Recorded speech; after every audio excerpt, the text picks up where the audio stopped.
कैसे हैं आप सभी। आशा करती हूँ आप सभी बहुत अच्छे हैं और अपना ख्याल रख रहे हैं। राधा रानी अपनी कृपा आप सब पर बनाए रखे। दोस्तों, आज हम बात करेंगे नाग पंचमी की। नाग पंचमी 2025 में कब पड़ रही है और काल सर्प दोष और पितृ दोष, मृत्यु भय दोष, सभी दोषों से मुक्ति का कुछ विशेष उपाय बताऊंगी और साथ ही कुछ विशेष चीज़ें चढ़ाने के लिए भी बताऊंगी कि आपको क्या चीज़ें कैसे चढ़ानी है। और ये सारी चीज़ें जो बताऊंगी ये गुरुजी पंडित प्रदीप मिश्रा जी ने अपनी वीडियो में बताया है, साथ ही ये शिव महापुराण में वर्णित भी है। तो जो उपाय बताने जा रही हूँ ये बहुत ही कारगर हैं, इनको ज़रूर करिए, बहुत लाभ होने वाला है आपको। तो चलिए वीडियो शुरू कर लेते हैं और सभी चीज़ों को बहुत ही अच्छे से हम लोग समझ लेते हैं क्या करना है और कैसे। तो वीडियो को आप लोग अंत तक देखिएगा ताकि आपको ये समझ में आ सके कि आपको करना क्या है और कैसे। पूजा का शुभ मुहूर्त भी बताऊंगी कि कैसे आपको पूजा कितने बजे तक करनी है, स्नान का क्या समय होगा। तो चलिए वीडियो शुरू कर लेते हैं। सबसे पहले तो ये बात कर लेते हैं कि नागपंचमी पड़ कब रही है 2025 में।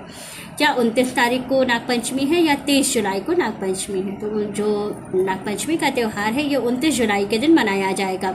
इस दिन विशेष रूप से शिव जी की आराधना की जाएगी और नाग देवता की पूजा की जाती है।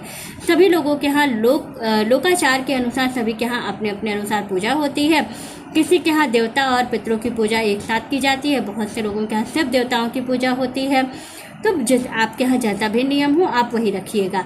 साथ ही कुछ चीज़ें जो होती हैं वो कॉमन होती हैं, वो सभी को करनी चाहिए। जैसे कि नाग देवता की पूजा जो करनी है उसका एक अपना नियम है। और जो पितृदोष, काल सर्प दोष, मृत्यु भय दोष जो है, ये सभी दोषों से मुक्ति के लिए जो उपाय करना है ये सभी को एक साथ एक जैसा एक समय पर करना है। तो चलिए जान लेते हैं। और इसके बाद सबसे महत्वपूर्ण बात यह है कि बहुत सारे लोग इस दिन पवित्र नदी या सरोवर पर स्नान के लिए भी जाते हैं।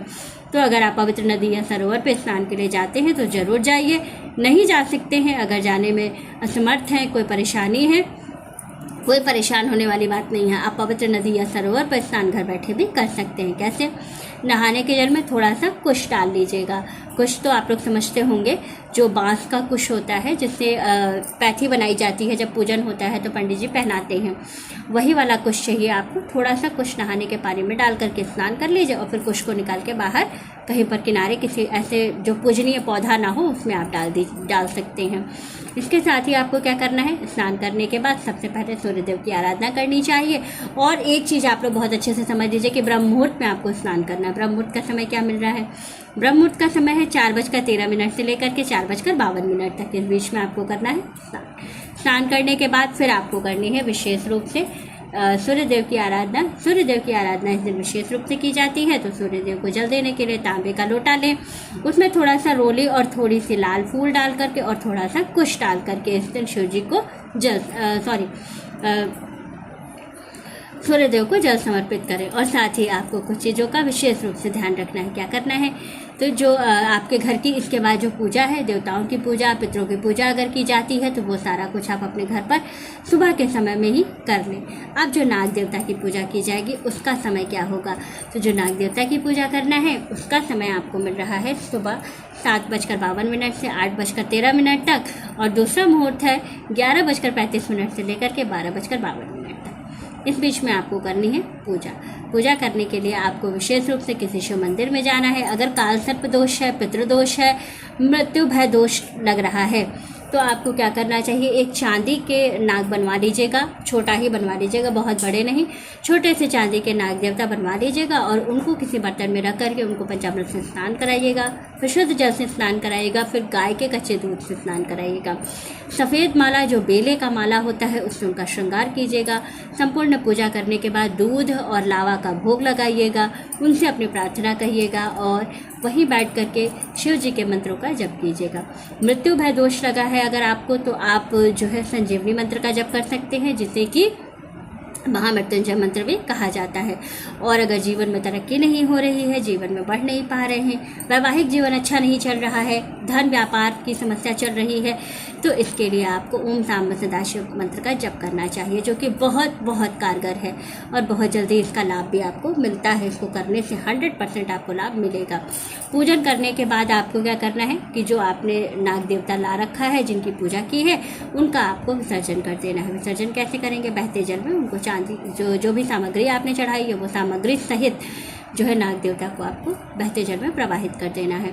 और जिस समय आप प्रवाहित करें उस समय अपनी कामना उनसे कहें कि बाबा बहुत परेशान है, बहुत दिन से ये सारी समस्याएं चली आ रही हैं, इन सभी से मुक्ति का ये उपाय मिला जो मैंने किया, और आप हमको इसका लाभ दें। 100% है कि आपकी समस्या समाप्त होने लगेगी, धीरे धीरे आपके जीवन में उन्नति बढ़ने लगेगी। और अगर आपका वैवाहिक जीवन अच्छा नहीं चल रहा है तो उसमें भी सफलता मिलनी शुरू हो जाएगी। धन व्यापार लाभ की समस्या चल रही है तो वो भी सही हो जाएगी। और अगर जीवन में आपके धन यश वैभव मान प्रतिष्ठा कीर्ति में कमी आ रही है तो वो भी आपकी धीरे धीरे करके सही होने लगेगी। बहुत ही छोटा उपाय है, ज़रूर कीजिएगा। और किसी शिव मंदिर में जाकर के, जो शिव जी के मंदिर में शिव जी के पीछे जो नाग देवता लगे रहते हैं उनकी भी आराधना ज़रूर कीजिएगा। इस दिन शिव जी को भी आप दूध और लावा का भोग जरूर लगाइएगा, बहुत लाभ मिलता है। साथ ही अनार जरूर समर्पित कीजिएगा नागपंचमी के दिन। और पान का पत्ता तो भूलिएगा भी मत। शिव जी पर एक पान का पत्ता आपको इतने फल दिलाएगा कि आप बस उसको चढ़ाने के बाद बस ये कामना कीजिए कि जल्द से जल्द आपकी कामना पूरी हो जाए। बहुत जल्दी आपको लाभ मिलता है। सारे छोटे छोटे उपाय हैं लेकिन बहुत ही कारगर उपाय है। ये गुरु जी पंडित प्रदीप मिश्रा जी ने अपनी वीडियो में बताया था। कुछ उपाय ऐसे हैं जो मैंने शिव महापुराण से पढ़ के आप लोगों को बताया है। तो वीडियो अच्छी लगे, जानकारी अच्छी लगे तो वीडियो को लाइक शेयर और सब्सक्राइब ज़रूर कीजिएगा। राधे राधे।